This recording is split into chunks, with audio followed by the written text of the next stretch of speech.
சூரியகிரி மலைக்கு வந்தாச்சு. நான் மயில் அங்கே ஆடிட்டு இருக்காங்க.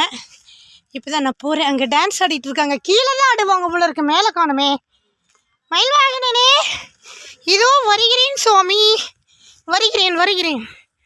எங்கே ஆடிட்டு இருந்தாங்க காணுமே. எங்கே சாமி அதுக்குள்ளே போயிட்டீங்க? கணக்கு தெரியாம.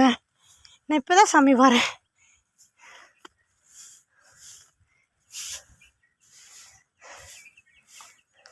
சாமி முருகா, ஏன் சாமி நிறுத்திட்டீங்க? வாங்க வாங்க வாங்க வாங்க வாங்க வந்துட்டா வாங்க. கிடையாது கொஞ்சம் லேட் ஆயிடுச்சு, ஒரு 10 நிமிஷம் லேட், அவ்வளோதான். ஓடி வந்துட்டேன். ஏன்னா மோடமாக தானே இருக்குது, நீங்கள் இருப்பீங்கன்னு எனக்கு தெரியுமே. வாங்க, உங்களுக்கு அரிசி வச்சுருத்தேன். ஐயே, அங்கே பாருங்க ஆடிட்டு தான் இருக்காங்க. சூப்பர் சூப்பர் சூப்பர் சூப்பர், செம.